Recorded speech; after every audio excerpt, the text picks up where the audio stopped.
Désolé de vous interrompre, visiblement ça a l'air passionnant et je m'en réjouis. Ce que je vous proposerais volontiers, c'est si vous venez d'apprendre quelque chose d'un autre et que vous souhaitez le partager, eh ben qu'on prenne un temps d'échange pour savoir ce qu'une académie apprenante, c'est multi-échelle. Donc on a appris des choses et on a réfléchi dessus sur l'année dernière, mais on vient aussi d'apprendre des choses dans les quelques instants qui viennent de s'écouler et on peut à nouveau le partager pour que d'autres puissent à nouveau apprendre ce qu'on a partagé. Donc est-ce que quelqu'un veut prendre la parole? Il y a un micro dans la salle qui va circuler, qui va nous aider à commencer cette conversation et éventuellement vous pouvez partir de ça et on verra comment on rebondit dessus, comment est-ce que si vous avez des questions, on peut le relier à la dynamique qu'on essaye d'impulser collectivement. N'hésitez pas, le plus dur c'est le premier ou la première qui prendra la parole, donc je la félicite d'avance, mais...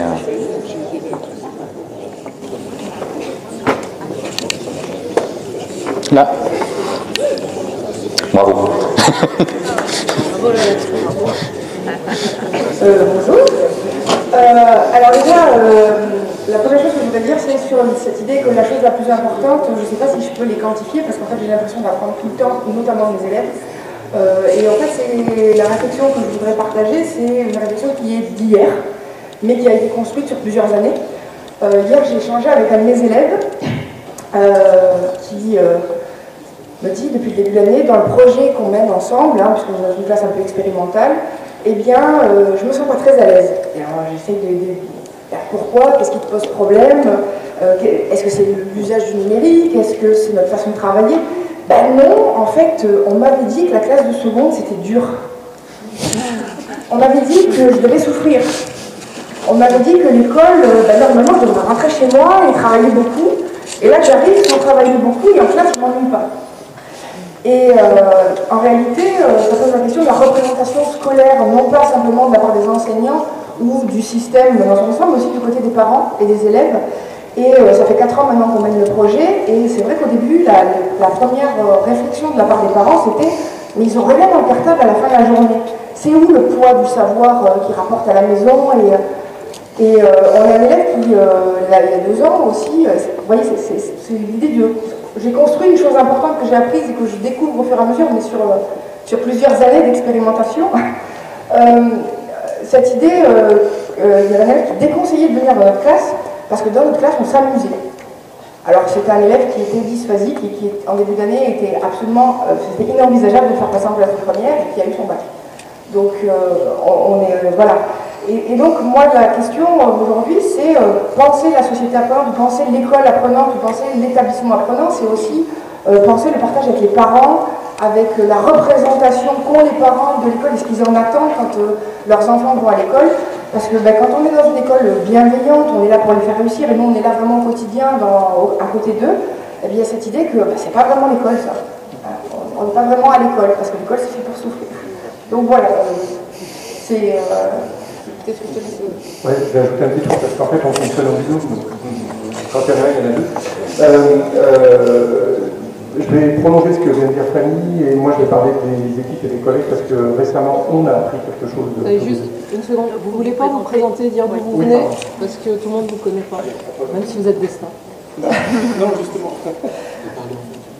Pardon, excusez-moi, je n'ai pas réussi de parler avec le micro. Donc, je suis Fanny Égère, prof de lettres au lycée Henri Parrière, Montsolimine, et nous présentons un atelier cet après-midi pour parler de cette transition vers l'établissement apprenant et la lab school. Voilà.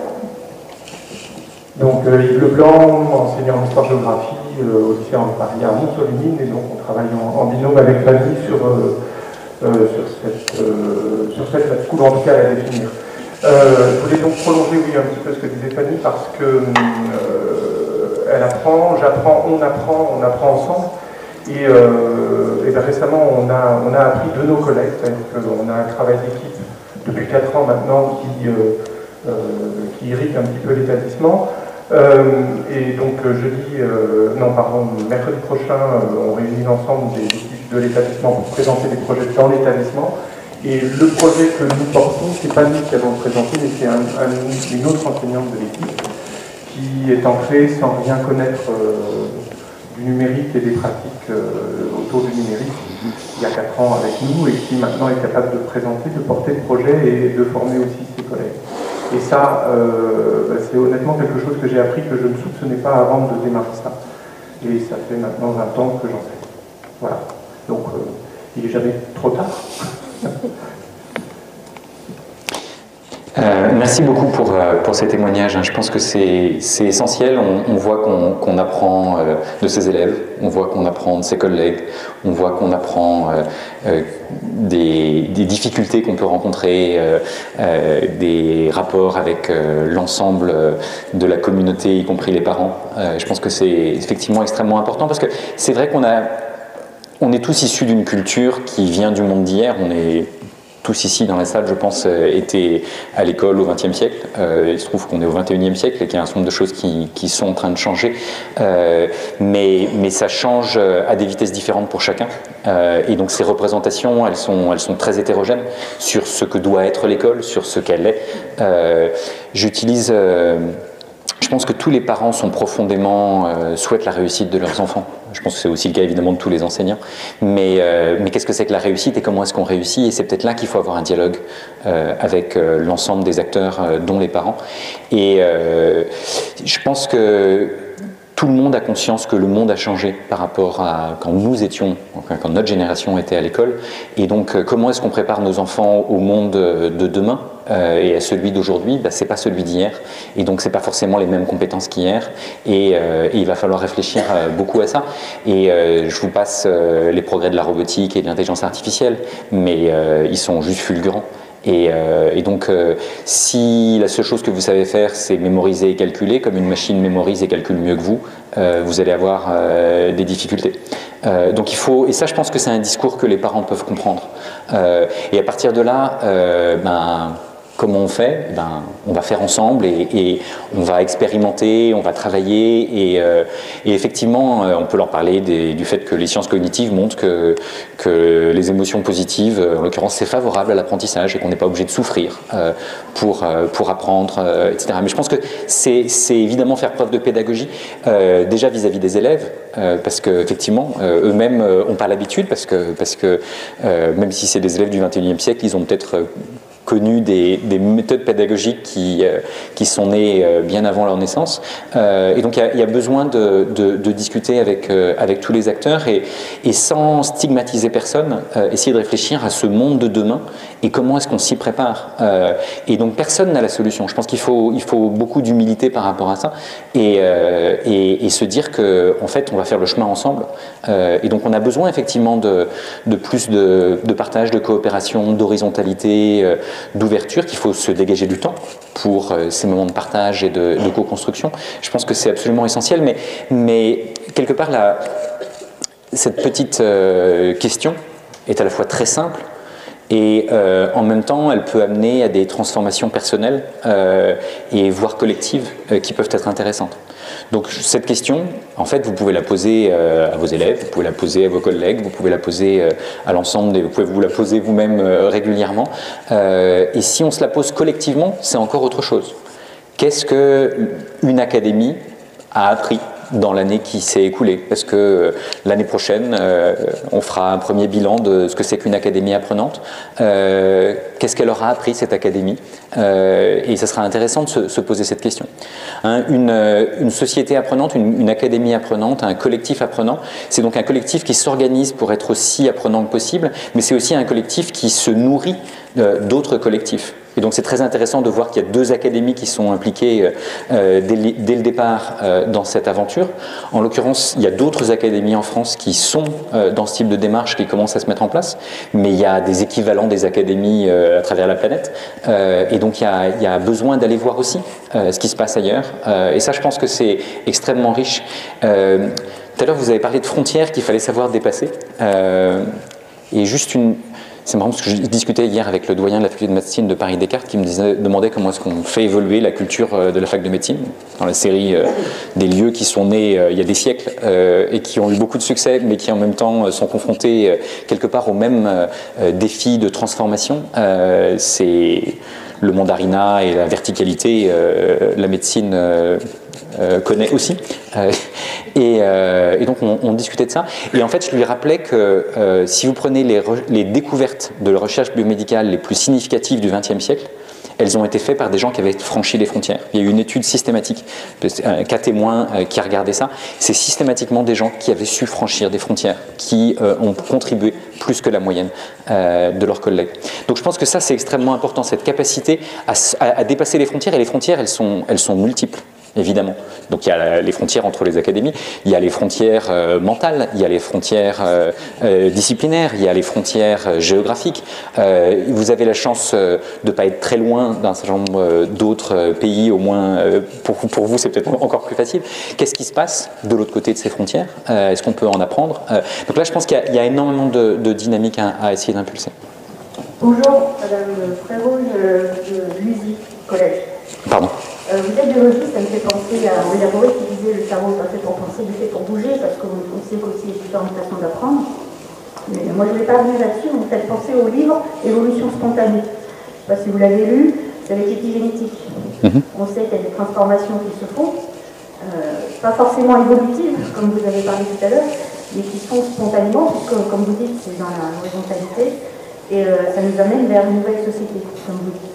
Et c'est assez intéressant parce que comment apprendre avec les neurosciences, je pense que l'apport justement de connaissances, on sait bien sûr que l'émotionnel et que le jeu permettent de mieux apprendre. Et faire comprendre ça aux parents, le fait que, en effet, en jouant, vos enfants apprennent. Il faut savoir que dans le monde animal, c'est comme ça qu'ils apprennent. Donc lors on fait le café des parents, on va parler du bien-être à l'école et on va venir là-dessus justement en disant que le bien-être à l'école, oui, on peut apprendre sans souffrir, sans douleur, en ayant des activités pédagogiques un peu plus souriantes. Voilà. Tout à fait, je suis entièrement d'accord avec vous. Pour vous l'exprimer, moi j'ai été très surpris il y a quelques années quand j'ai découvert que des joueurs pouvaient contribuer au progrès de la recherche, y compris dans des domaines comme la structure tridimensionnelle des protéines, un jeu qui s'appelle Foldit. Et je me suis rappelé que j'avais passé une bonne partie de mon enfance à jouer encore et encore. Et je pense qu'en fait, c'est la même partie de mon cerveau qui s'active quand je fais de la recherche et quand je joue. C'est la curiosité, l'exploration, la prise de risque. Et ça, je pense que c'est, en tout cas pour moi, ça a été un moment important dans la série des moments où j'ai appris quelque chose. Et en fait, ce qu'on a créé au CRI, et on pourra en parler un petit peu tout à l'heure si vous le souhaitez, mais ce qu'on a créé au CRI, c'est par exemple un Game Lab. Donc je ne sais pas s'il y a un Game Lab prévu dans l'Académie apprenante, mais si vous voulez voir à quoi ressemble un Game Lab, vous pouvez venir en tout cas au CRI pour en discuter. Dans un Game Lab, donc c'est un laboratoire de jeu, pour parler en bon français, et c'est un laboratoire dans lequel on prototype de nouveaux jeux. Et on prototype des nouveaux jeux éducatifs et scientifiques, mais on le fait aussi avec d'autres acteurs. On a par exemple reçu Amnesty International sur comment est-ce qu'on peut faire des jeux pour faire comprendre les droits de l'homme et leur importance. Comment est-ce qu'on peut inventer des jeux pour comprendre les mathématiques ou d'autres dimensions. Pardon ? Bien sûr, les serious games, les jeux sérieux, ça fait évidemment partie de tout ça. On travaille beaucoup avec la Cité des Sciences et toute la communauté des game développeurs, des gens qui développent ces jeux. Et sur Paris, il y en a beaucoup, mais je suis sûr qu'il y en a également dans vos académies qui s'intéressent à ces sujets. Et donc, comment est-ce que, par exemple, l'ensemble de ces jeux, on peut les créer? Est-ce que demain, il y aura une lab school qui sera dédiée aux jeux, par exemple? Ça existe, ça paraît utopique, mais ça existe à New York, dans la série Apprenons d'autres lieux. Quest to Learn, pour ceux qui parlent anglais et qui s'intéressent au sujet, vous pourrez le retrouver facilement sur le web. C'est collège et lycée où on apprend en jouant et où il y a dans l'équipe pédagogique, il y a des développeurs de jeux qui contribuent à faire évoluer les pratiques et qui documentent ces jeux, qui les partagent et qui permettent comme ça de changer de perspective. Et si on apprend, en l'occurrence les études qui ont été faites pour l'instant montraient que par exemple en mathématiques ils étaient non seulement meilleurs individuellement, mais collectivement ils avaient gagné le concours de mathématiques sur toute l'équivalent de l'Académie de New York. Donc c'est intéressant de voir ce genre de choses parce que effectivement PISA nous dit dit que la coopération c'est important. En fait, on le savait quand même un petit peu avant. Mais maintenant, on peut, dans la série, on a besoin d'indicateurs et on a besoin de les mesurer. Est-ce que nos élèves savent coopérer? Pas forcément autant qu'on le souhaiterait. Et est-ce qu'on peut les aider à mieux coopérer? Et éventuellement, en particulier dans les dynamiques de jeu, c'est un des domaines où on peut le faire. Il y en a d'autres. À partir du moment où on est dans des travaux collectifs, des dynamiques de projet dans lesquels ils sont impliqués, à travailler ensemble, il y a d'autres manières de promouvoir la coopération que le jeu. Mais le jeu est certainement une manière intéressante, d'autant que dans le jeu, il est naturel d'avoir le droit à l'erreur. Donc pour les enfants, c'est normal d'avoir le droit à l'erreur quand ils jouent, mais pas quand ils sont à l'école. Donc cette capacité à les aider à se rendre compte qu'on apprend très bien me semble très importante. Et il y a eu des études sur, par exemple, je ne sais pas si vous connaissez un jeu qui s'appelle Minecraft, mais c'est un jeu, il y a eu beaucoup de recherches dessus, et les jeunes apprennent énormément de choses lorsqu'ils jouent à ce genre de choses. Un autre témoignage ou partage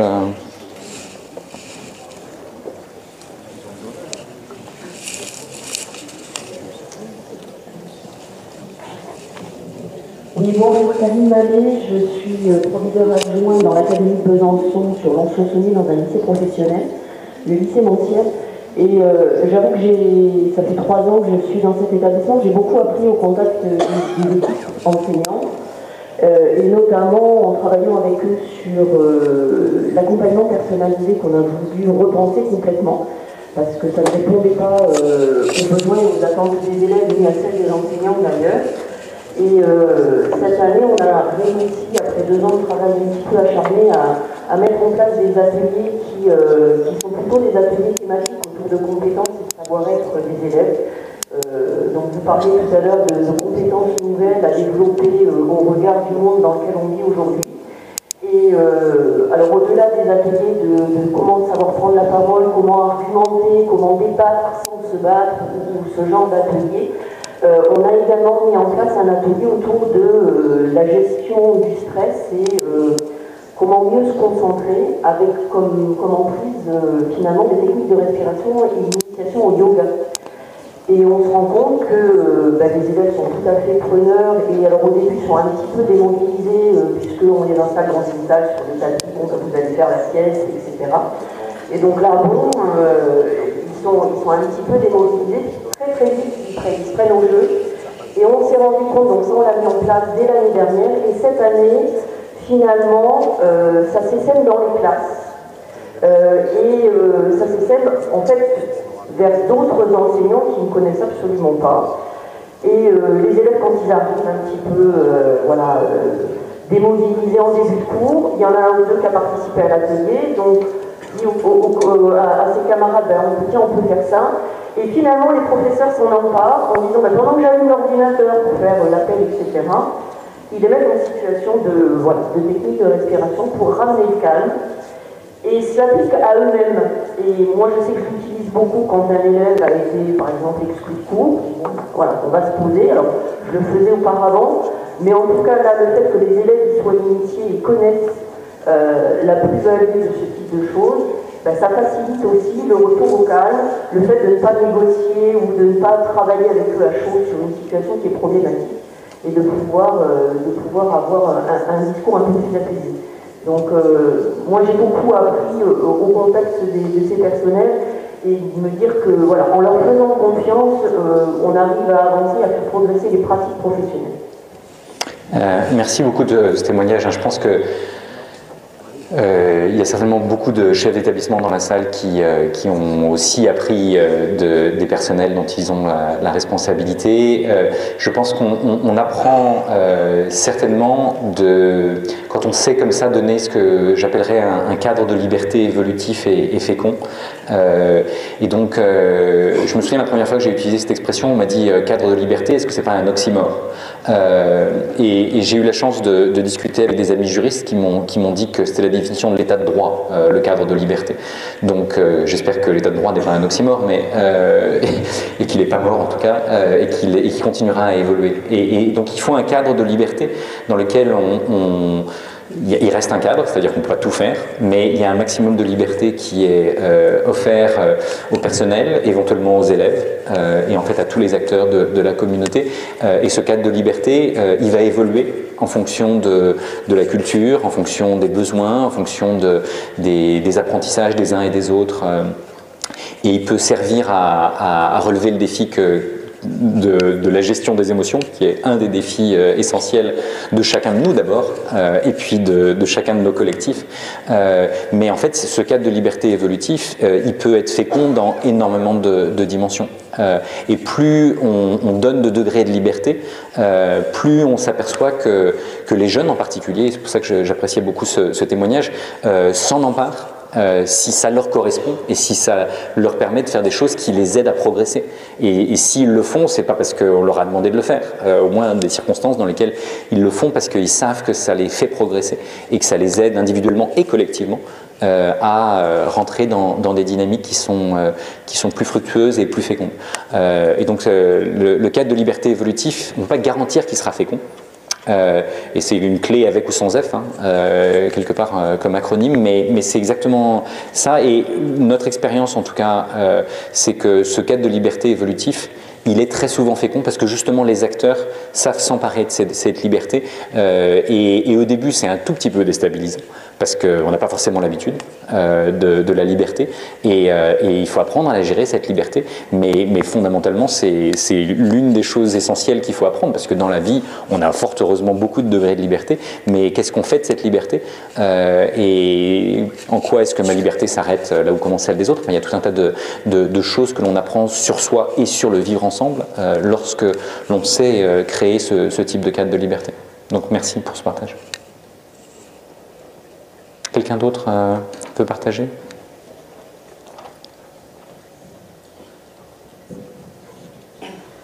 Bonjour, donc moi je suis Elisabeth Bousquet, je suis infirmière. Donc déjà je suis très contente d'être ici parce que je suis peut-être la seule personnel infirmier à être présente. Je suis sur le collège d'Auxonne et voilà, par rapport à la question que vous posez, j'ai appris beaucoup de choses en une année. Je vais essayer de les résumer en une seule parce qu'elle se recoupe. En gros, c'est que quand on fait quelque chose avec le cœur plus qu'avec sa raison seule, ça marche mieux, on est beaucoup plus convaincant et du coup les élèves s'en emparent plus également. Quand on croit pleinement à ce qu'on fait plus qu'avec sa raison, mais vraiment complètement à l'intérieur de nous, et ben voilà, on est crédible dans notre posture, on est crédible dans le contenu, on est crédible dans la forme, et du coup ça marche. Là où vous avez mis dans votre rapport « Connais-toi toi-même », c'est effectivement à mon avis quelque chose qui est très important, et c'est d'autant plus important que quand quelque chose marche pour une personne, elle ne va pas forcément marcher en copier-coller pour la personne d'à côté. Je prends pour exemple, j'ai construit moi-même quelques éducations à la santé. Alors je les ai construites parce qu'elles n'existaient pas réellement sous cette forme, ou alors parce qu'elles n'étaient pas adaptées aux élèves à qui je voulais les faire.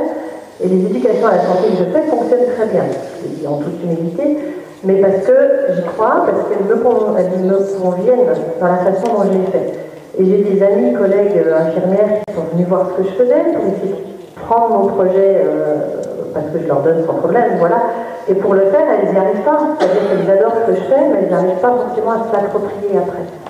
Et c'est là où je pense que ça va être intéressant dans la recherche, c'est d'essayer de voir aussi après comment transmettre ça aux autres, comment faire en sorte que les autres se l'approprient pour pouvoir à leur tour le mettre en pratique et peut-être s'autoriser quelques changements parce que justement ça leur correspondra plus et que voilà, qu'un simple copier-coller à mon avis ne peut pas fonctionner. Il faut aussi qu'on s'y retrouve à mon avis. Je suis entièrement d'accord. Je pense que en fait, il est plus facile de partager la démarche que le produit final. Et cette démarche de se connaître soi-même, de se comprendre ce qui nous donne envie de nous lever le matin et qui nous donne envie de faire le métier que l'on a choisi de faire, je pense que c'est déjà quelque chose d'extrêmement important. Évidemment, ce qui nous motive nous peut être très différent de ce qui motivera quelqu'un d'autre et la manière dont on va avoir envie de partager sa passion ne peut pas se transmettre, et en tout cas certainement pas s'imposer à qui que ce soit d'autre. Et donc c'est pour ça que l'une des difficultés de l'innovation, c'est quand on repère une innovation qui a l'air remarquable dans l'éducation à la santé, si on cherchait à la généraliser, à l'imposer à tous, ça serait une catastrophe et ça ne marcherait pas. Et jusqu'à maintenant, comme on est un système relativement vertical, on a tendance à identifier des bonnes pratiques et à vouloir les généraliser et à les imposer à tout le monde. Et ça ne marche pas. Et ça crée des tensions sur le terrain, voire des grèves, des machins. Ça ne fonctionne pas. Et donc les pays, si on est encore une fois une société apprenante qui regarde dans d'autres pays, qui ont su faire progresser, c'est des pays dans lesquels l'ensemble de la communauté éducative, les enseignants mais aussi les autres personnels que vous représentez très bien aujourd'hui, se mettent eux-mêmes en position de recherche de solutions. Et donc ce qui se partage, c'est la perspective de recherche de solutions. C'est pas la solution. Parce que chaque personne est différente, et puis en plus chacun des environnements est différent. Chaque enfant est différent. Et donc il y a besoin d'être à l'écoute de soi, des autres, de son environnement, et de respecter cette démarche personnelle de tâtonnement et d'expérimentation. Et effectivement, les chefs d'établissement, il y en a qui accompagnent, qui n'imposent pas une solution, mais qui accompagnent chacun des responsables de l'établissement, chacun des adultes et chacun des enfants, à réfléchir sur ça, ça peut très bien fonctionner. Il y aura un atelier, et je vois certains de mes collègues du CRI qui sont là, qui présenteront les aventuriers cet après-midi. On est convaincus au CRI qu'on est tous nés chercheurs. Ça a été montré par une chercheuse à Berkeley en sciences cognitives qui s'appelle Alison Gopnik, dont certains des ouvrages ont été traduits en français. Et elle a montré que le petit bébé, naturellement, explore le monde, expérimente, fait des erreurs, apprend de ses erreurs et est trop fier quand il a trouvé quelque chose. Et bien, je peux vous dire, un chercheur, ça fonctionne quasiment de la même manière.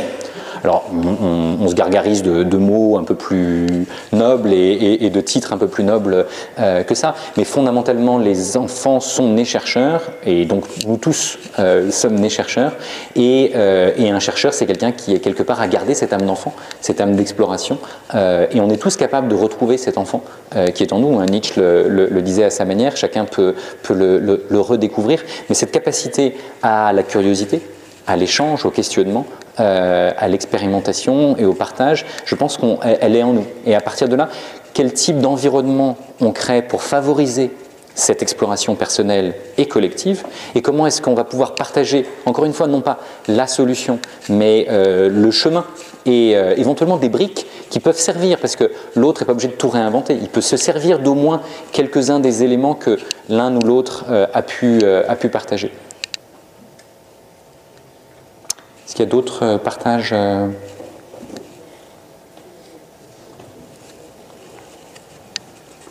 Frédéric Mathès, je suis la doyenne du 1er degré de l'Académie de Dijon.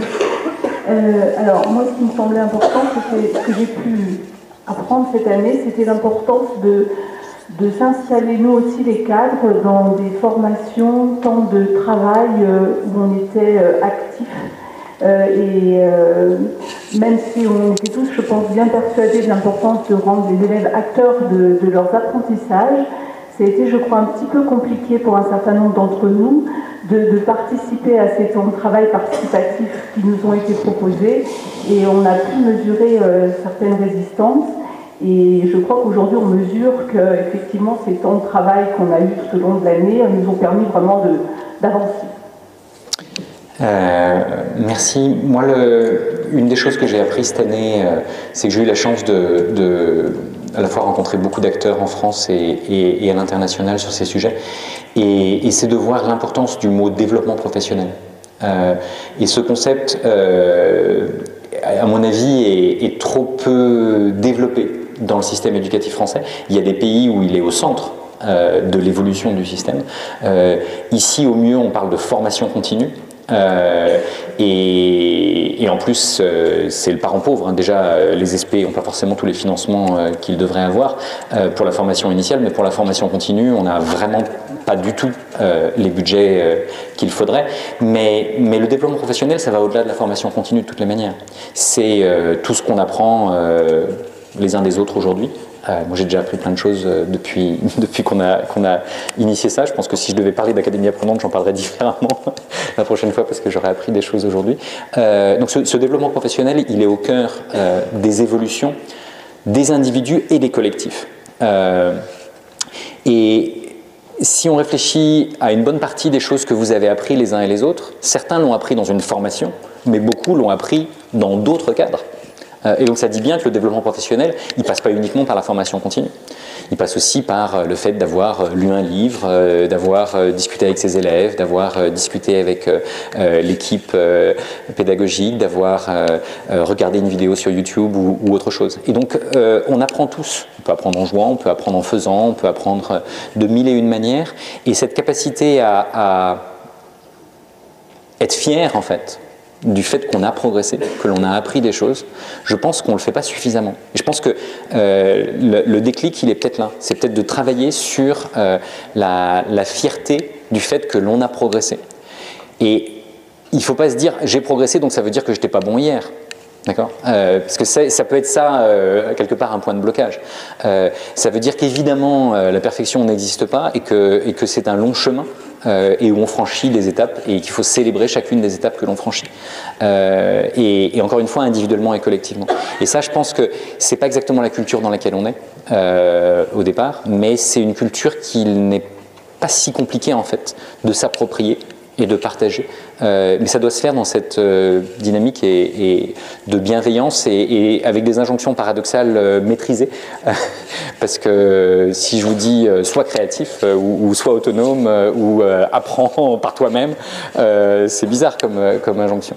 Mais comment est-ce qu'en fait on l'offre pour que chacun puisse s'en emparer. C'est un peu ce que vous disiez sur la capacité à se relaxer. Et ben voilà, on leur a offert un outil et c'est à eux de savoir quand c'est qu'ils en ont besoin. Et je pense que ce genre de choses, c'est extrêmement important de changer cette perspective individuellement et collectivement.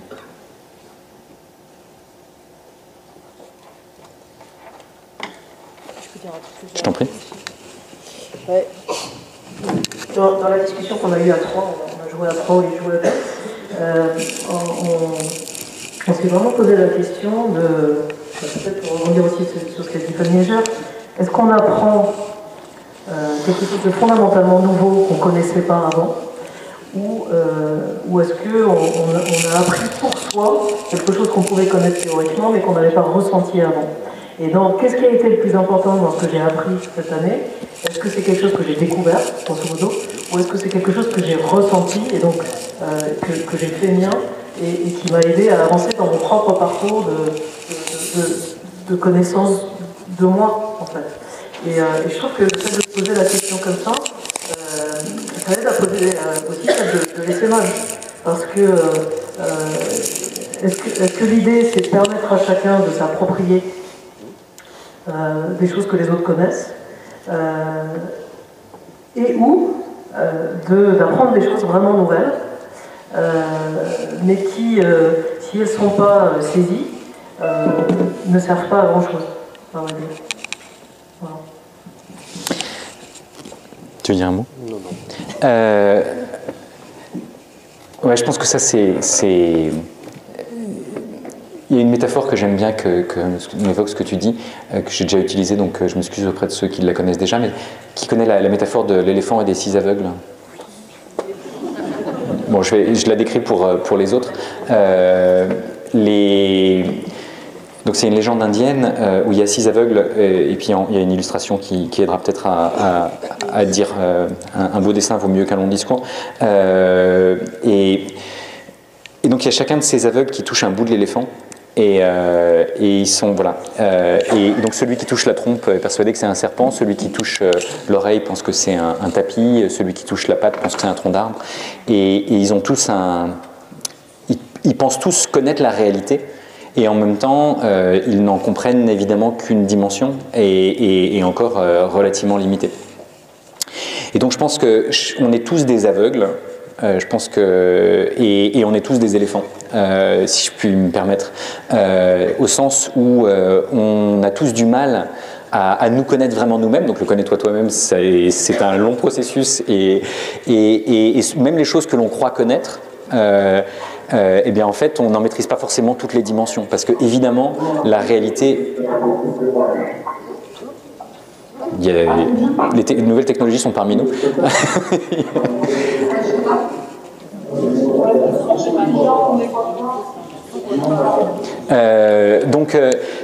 Et je pense qu'on a besoin, enfin en tout cas moi cette métaphore m'aide beaucoup à travailler sur moi et également à parler d'un point que tu évoquais tout à l'heure qui est l'interdisciplinarité. Et en fait je pense que chaque discipline c'est quelque part spécialisé dans une des dimensions de l'éléphant. Moi je viens de la recherche en sciences du vivant, mais comprendre la complexité du vivant sans la physique, sans la chimie, sans les mathématiques, sans les sciences de la complexité, ça ne fonctionne pas. Donc on a évidemment, si on veut comprendre même un éléphant biologiquement, on a besoin de beaucoup de différentes disciplines. Il y a un proverbe que j'aime bien qui dit « Aucun d'entre nous n'est plus intelligent que l'ensemble d'entre nous ». Et je pense qu'on peut le généraliser en disant « Aucune discipline n'est plus intelligente que l'ensemble des disciplines ». Tu voulais réagir ? La question de l'interdisciplinarité pose inévitablement celle de l'évaluation. Parce que on sait très bien que malgré un effort qui remonte à la fin du XXe siècle, pour promouvoir l'interdisciplinarité, à la fin de l'évaluation scientifique, les choses reposent encore très largement sur le discipline. Et que notre système scolaire est très largement construit sur la capitalisation disciplinaire et le fait qu'à un moment on est capable de franchir un gros obstacle qui est un concours de développement purement ou presque disciplinaire.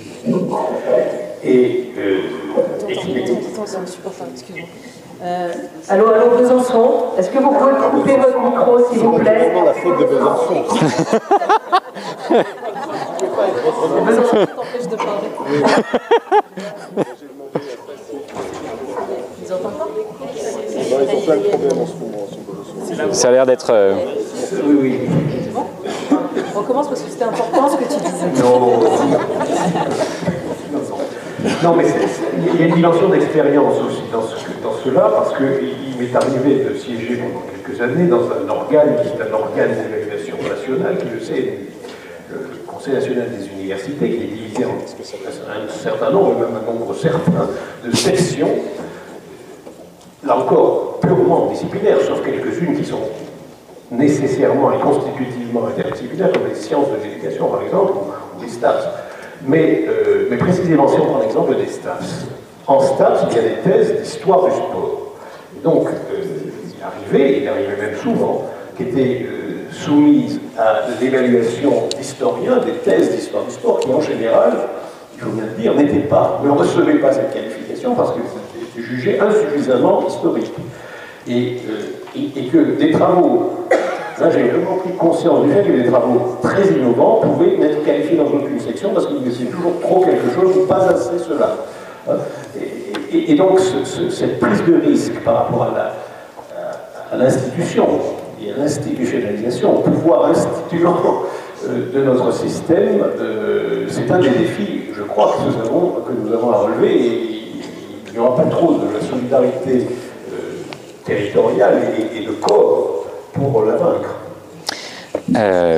Je suis entièrement d'accord.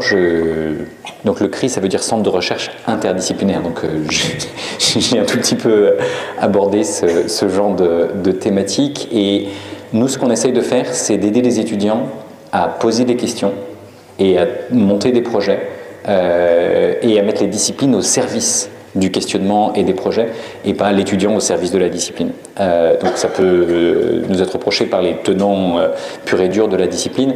Il se trouve que quand on a été évalué la première fois, on nous a demandé ce qu'on faisait parce qu'on n'avait pas encore d'étudiants qui avaient soutenu leur thèse, et savoir si on était vraiment sûr de ce qu'on essayait de faire, de la dérogation qu'on avait demandé pour pouvoir accompagner les étudiants. On a essayé de créer un lieu qui est un cadre de liberté évolutif dans lequel ils peuvent faire ce qu'ils ne peuvent pas facilement faire ailleurs. Donc on a essayé de créer un lieu pour des vilains petits canards, si vous voyez ce que je veux dire.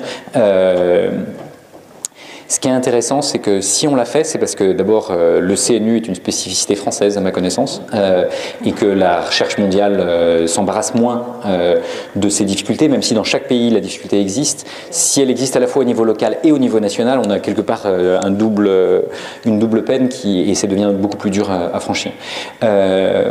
Et encore une fois, ce que je disais tout à l'heure, c'est que les meilleures découvertes de recherche biomédicale sont venues de gens qui avaient su franchir des frontières disciplinaires. Donc je pense que si on veut résoudre des vrais problèmes concrets, dans la complexité du monde, on a besoin de mobiliser plusieurs disciplines. Et en fait, plusieurs disciplines, c'est plus de rigueur, parce que c'est la rigueur de chacune des disciplines qui va s'appliquer et qui va donc permettre de mieux comprendre la complexité de l'éléphant qui est devant nous. Donc je pense que c'est évidemment pas facile de sortir de sa discipline. Et le faire seul, c'est effectivement risqué. Mais si on est dans une situation où on coopère et où chacun des aveugles peut parler avec d'autres aveugles pour mieux appréhender la complexité qui est devant soi, alors on peut y arriver. Et donc il y a des projets interdisciplinaires, c'est pas moi qui vais vous l'apprendre, vous les pratiquez certainement à différents niveaux. Et ces projets, ils amènent les jeunes et les moins jeunes à faire des connexions entre ces différents domaines.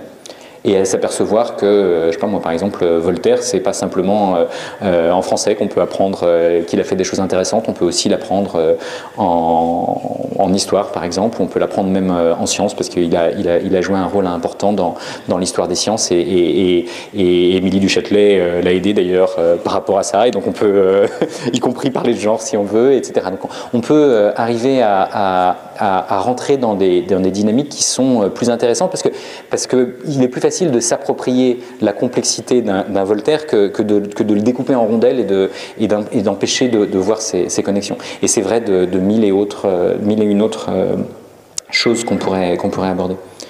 Donc merci pour ces témoignages. Peut-être on a ici des représentants du CAVL qui nous ont rejoints. Moi, j'aimerais bien qu'on pose la question aussi à des lycéens, savoir est-ce qu'il y a quelque chose d'important que vous avez appris cette année. Est-ce que vous voulez partager avec nous?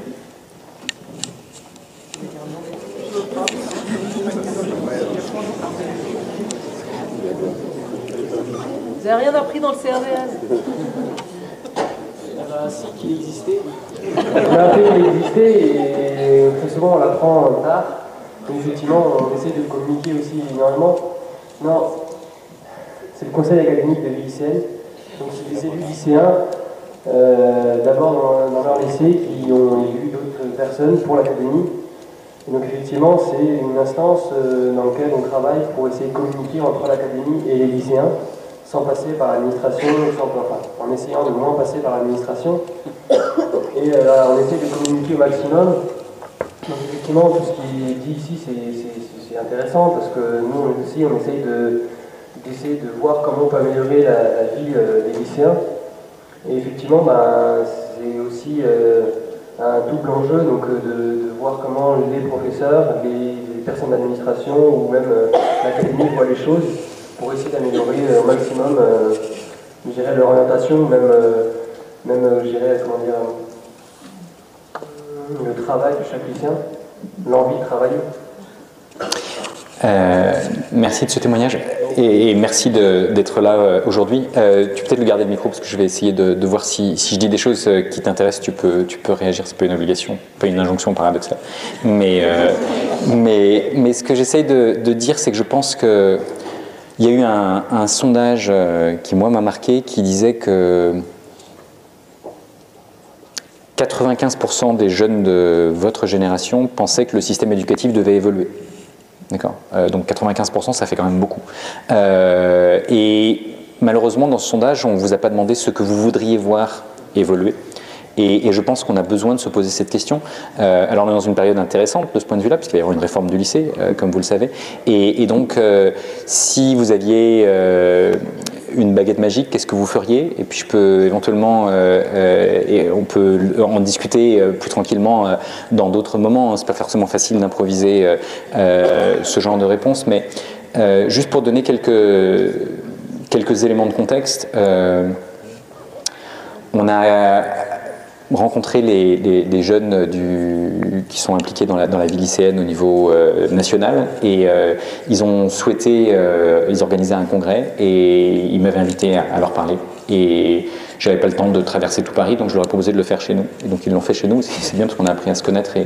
Et ce qui était intéressant, c'est qu'ils ont aussi invité Jean-Michel Blanquer, qui est venu.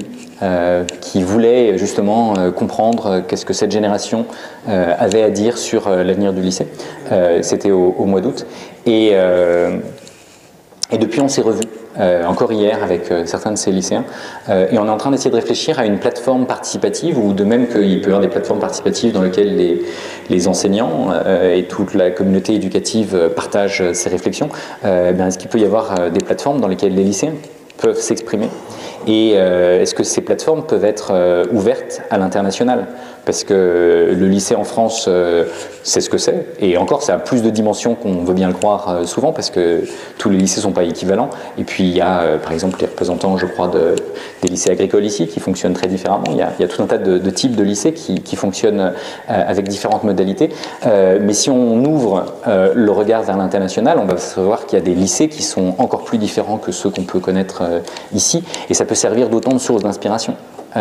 Et donc on peut, c'est pas facile de téléporter un lycée entier en Finlande, mais on peut éventuellement, quand on fait des voyages scolaires, inviter à une forme de rapport d'étonnement dans lequel, si on a vu un lycée fonctionner en Allemagne, en Italie, en Angleterre ou ailleurs, est-ce que ça nous a donné des idées? Est-ce que ça nous a fait peur? Est-ce que ça nous a donné envie d'avancer dans une certaine direction? Et donc si on a des lieux où l'intelligence collective, y compris des lycéens et même des plus jeunes, peut s'exprimer sur qu'est-ce qu'ils veulent. Quand on implique par exemple des jeunes dans la redéfinition de à quoi peut ressembler une classe ou à quoi peut ressembler un établissement, comment est-ce que ça se fait, ça change complètement les dynamiques. Et il y a, je suis sûr, dans ces académies, mais ailleurs également, des gens qui sont dans ce genre de perspective. Donc je ne sais pas si ça vous donne envie ou quoi, mais je serais intéressé d'avoir vos réactions par rapport à ça. Sur le point des lycéens, effectivement, on pose beaucoup de problématiques ou même de solutions qu'on pourrait avoir, mais effectivement, c'est ce que disait l'infirmière tout à l'heure, c'est aussi de demander ce que les élèves pensent par rapport au lycée, parce que chaque lycée est différent, même si c'est 2 lycées professionnels. Effectivement, voir ce qu'on peut faire dans le lycée par rapport aux élèves et par rapport aussi aux professeurs, parce que par exemple, moi, ma prof de français ne fait pas du tout ses cours, mais ce qui est très passionnant, parce qu'en fait, on part de base dans les 10 premières minutes de l'heure, donc on commence par le cours, mais effectivement après on divague plutôt, c'est mieux. On divague effectivement sur des sujets, et certes, c'est sur le thème, effectivement, nous c'est une identité diversité, donc professionnelle, mais effectivement on va partir sur des sujets plus réels, plus concrets, des sujets qui sont, qui sortent il y a 3 semaines, ou par exemple entre les États-Unis, la Corée du Nord, des sujets qui peuvent nous poser des questions. Et effectivement, elle a cette liberté de sortir de son cours pour se dire, on va leur apprendre des choses, leur envie de donner. Et pourtant, j'aime pas du tout le français. Mais ça m'a donné envie de faire des cours, et c'est vraiment une bonne... en même temps, regarder ce que veulent les lycéens, ce que veulent les professeurs pour essayer d'aller plus loin, quoi. Ta voisine a peut-être une réaction. Je pense que les lycéens aimeraient vraiment qu'il y ait une espèce d'entente entre ce que eux et leurs professeurs attendent pour se baser sur les forces et les faiblesses de chacun, pour arriver à un système qui est vachement plus équilibré, pour éviter on voit dans le personnel, que ce soit éducatif ou d'administration, des adultes envers lesquels on ne peut pas que ce soit critiqué dans le sens constructif, mais qu'on puisse tous apprendre les uns des autres sans voir un élève ou juste un prof. Je pense qu'il faudrait se baser sur chacun les forces et les faiblesses pour pouvoir avoir un système qui est plus équivalent. Ouais, je suis d'accord. Je pense qu'il y a un livre qui doit s'appeler Les organisations réinventées, que je suis sûr que certains connaissent ici, qui dit que si on veut réinventer une organisation, il faut d'abord commencer par chacun et que chacun vienne avec la complexité de ce qu'il est, avec ses forces et ses faiblesses et toute l'humanité qui est la sienne et pas juste la casquette disciplinaire, professionnelle ou élève qu'on représente. Et je pense que ça, c'est effectivement une des choses extrêmement importantes. Donc, merci de ce partage.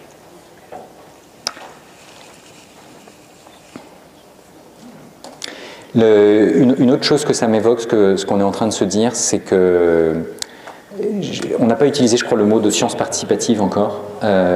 Et je pense que c'est une des manières d'accompagner une recherche qui quelque part passe à l'échelle, pour reprendre l'expression qu'on a utilisée tout à l'heure. Donc les sciences participatives, je ne sais pas qui est familier avec ce concept dans la salle.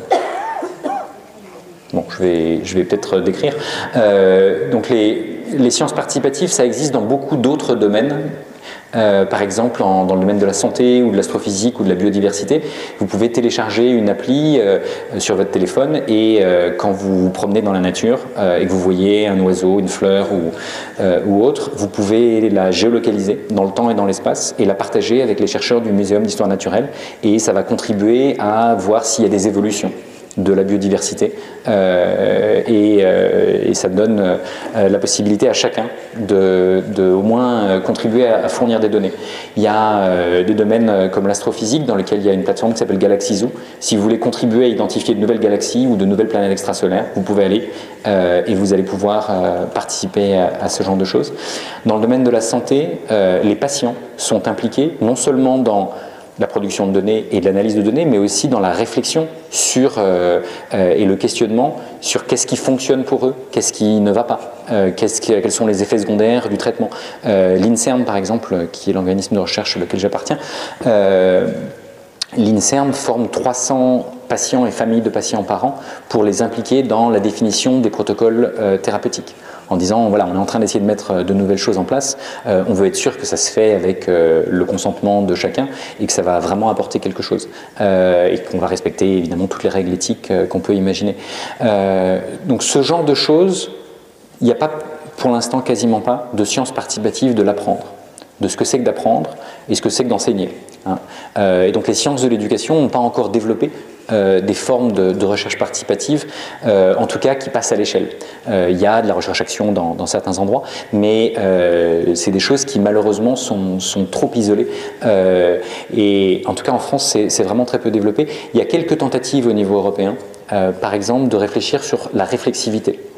Finalement, c'est un sujet qu'on a abordé tous aujourd'hui sans nécessairement nommer le mot, mais réfléchir sur ce que c'est qu'apprendre, réfléchir sur les difficultés qu'on peut avoir et les progrès que l'on peut accomplir, c'est ça la réflexivité. Eh bien, il y a des plateformes qui invitent les gens à développer cette réflexivité. Il y en a pour tous les âges, pour les jeunes, mais aussi dans la perspective de développement professionnel qui peuvent être utilisées avec des apps, etc. Et des choses qui ont été faites, y compris par nos amis belges ou suisses, ce qui montre que ça peut même fonctionner en français. Donc, par exemple, à Lausanne, on parlait de -3+3 tout à l'heure, à l'EPFL, l'École Polytechnique Fédérale de Lausanne, ils ont fait un MOOC qui est un MOOC sur, je ne suis pas certain du titre, mais c'est quelque chose du genre apprendre à étudier. Et apprendre à étudier à l'université, ça n'est pas exactement la même chose qu'apprendre au lycée ou apprendre sur Internet. Et ben, les Suisses considèrent que ça s'apprend et qu'on peut être accompagné dans cet apprentissage. On peut réfléchir sur est-ce qu'on progresse dans cette capacité à apprendre ça. On peut produire ses propres données sur ces progrès et on peut les comparer à celle du collectif auquel on appartient et on peut comme ça contribuer à une recherche participative sur ce sujet. Et ce type de recherche participative dans lequel les jeunes eux-mêmes sont des acteurs sur qu'est-ce qu'on a appris, qu'est-ce qu'on voudrait voir, comment est-ce qu'on voudrait apprendre, etc. Ce genre de choses, je pense que ça peut se développer et ça peut faire partie des choses éventuellement qui peuvent, dans les évolutions de l'académie apprenante que l'on évoque, qui peuvent être mises en place progressivement.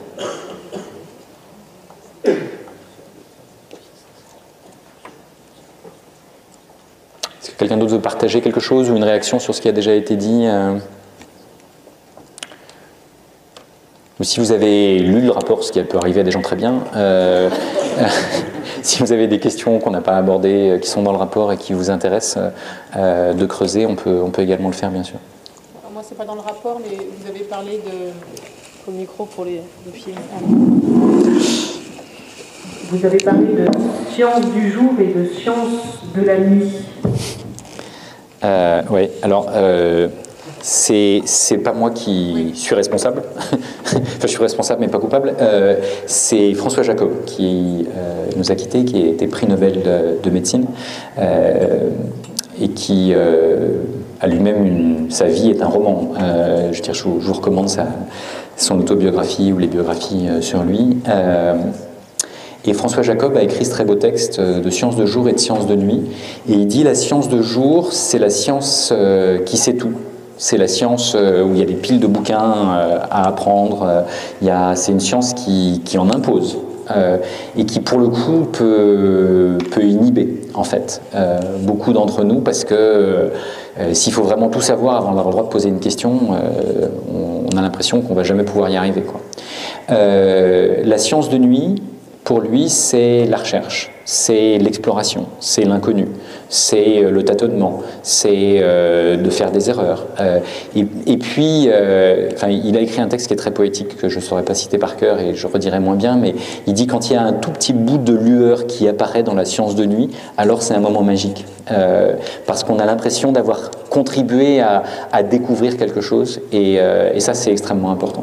Et donc cette science de nuit, je pense qu'en fait elle est beaucoup plus accessible que je ne l'aurais imaginé il y a encore quelques années. Dans la série on apprend des choses progressivement en tâtonnant.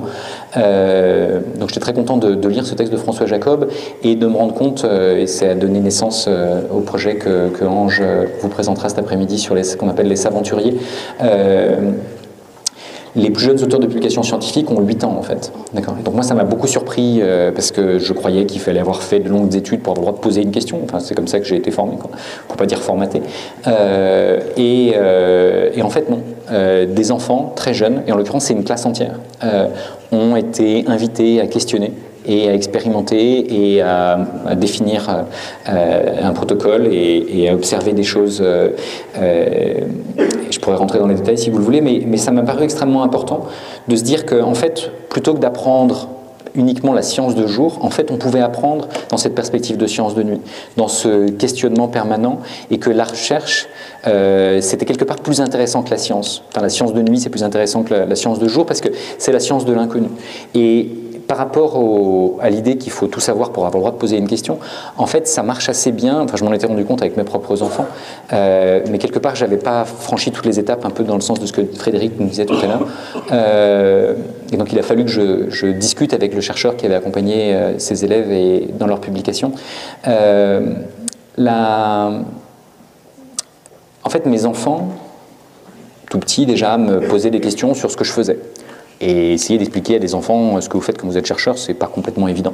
Mais néanmoins, j'essayais d'avoir des images de ce genre pour leur parler. Et en fait, ils me posaient des questions et je leur donnais une réponse et ils me disaient mais pourquoi cette réponse? Et puis je leur donnais une nouvelle réponse parce que je connaissais vraiment ce sujet et puis ils me posaient à nouveau pourquoi. Et au bout de 2-3 pourquoi, même sur le sujet sur lesquels j'étais un des experts nationaux, pour pas dire internationaux, je séchais. Et donc le volume de connaissances est colossal, mais la profondeur en nombre de pourquoi, elle est très mince. Et donc en fait on peut très vite arriver aux frontières de la connaissance. Et qu'est-ce qui se passe à ce moment-là? Est-ce que comme savoir et pouvoir ça rime? On a l'impression qu'on va perdre son pouvoir et donc on dit cette question n'est pas au programme, passe ton bac d'abord, etc. Enfin, je vois que ça correspond à un certain vécu. Ou est-ce qu'on dit, eh bien en fait, comme Socrate, qui était le plus sage de tous les Grecs parce qu'il savait qu'il ne savait pas, on admet qu'on ne sait pas tout et que c'est une bonne question et qu'éventuellement on peut essayer de trouver des pistes de réponse. Et le projet des Saventuriers est vraiment né de ça. Et ce qu'on essaie de faire dans ce projet, c'est un projet dans lequel on part du questionnement des élèves, mais on apporte une méthodologie scientifique de chercheurs. Et donc il y a des parrains chercheurs qui accompagnent les classes et qui permettent aux enfants de formuler leurs propres questions et de découvrir des méthodologies de recherche et de découvrir l'éthique de la recherche avec ce que ça a d'acceptation de l'inconnu, d'acceptation de l'humilité de ne pas savoir, le besoin de sourcer et de s'appuyer sur des épaules de géants pour essayer de voir plus loin, et cette capacité à devoir partager ce que l'on a fait pour que d'autres, à leur tour, puissent avancer. Tout ça, c'est des choses qui sont extrêmement importantes et qu'on a essayé de partager dans cette perspective de science de nuit ouverte à tous. Et on l'a fait aussi dans une perspective j'oserais peut-être le mot de nivellement par le haut. Parce qu'on parle beaucoup de nivellement par le bas. Le nivellement par le haut, si la meilleure formation, c'est la formation par la recherche, si c'est celle qui fait le prestige des plus grandes universités internationales, pourquoi est-ce qu'on ne pourrait pas l'offrir aux plus jeunes et les s'aventuriers, aujourd'hui, Ange en parlerait mieux que moi, mais ça va de la maternelle au lycée pro inclus, y compris dans des Ulysses. Enfin, donc on a vu avec pratiquement tous les publics que ça permettait à chacun de s'approprier ces questionnements et d'avancer, et quelque part de retrouver une fierté, parce que quand on est face à l'inconnu, en fait, on est tous à égalité. Et ça, c'est intéressant. Et donc, quand on est tous à égalité, il faut admettre que personne ne sait, mais que peut-être que tous ensemble, on va au moins avancer dans une direction qui va nous permettre de comprendre un petit peu mieux la complexité du sujet qu'on a choisi de définir.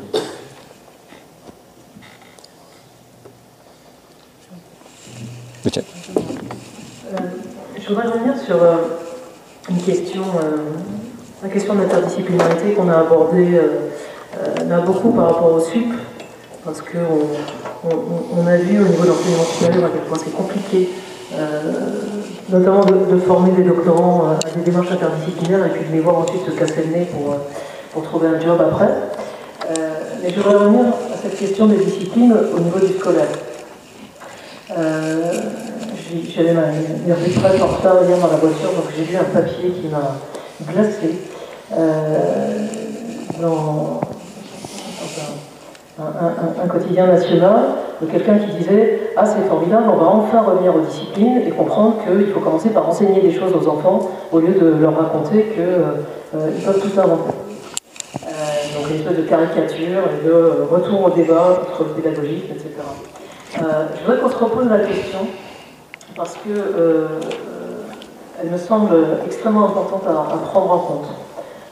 Aujourd'hui, on a des programmes, on a des enseignants qui sont stressés à l'idée qu'ils ne vont pas terminer le programme, et donc la réponse c'est pas au programme, c'est aussi une manifestation de stress de l'enseignant, pas seulement parce qu'il ne sait pas, mais aussi parce qu'il se dit zut, comment je vais faire tout ce que j'ai besoin de faire dans le temps qui m'est imparti. On a eu ce débat à propos des enseignements pluridisciplinaires, des EPI, où les enseignants disaient on n'a déjà pas assez de temps pour transmettre ce qu'on a à transmettre, etc. Dans les débats qui existent sur l'interdisciplinarité, il y a l'idée que pour que les débats soient féconds, il faut que chacun connaisse bien sa discipline pour venir participer à la discussion. Et puisse s'appuyer vraiment sur une maîtrise de sa discipline pour participer à la connaissance globale de l'éléphant. Comment on fait ça au niveau d'un enfant?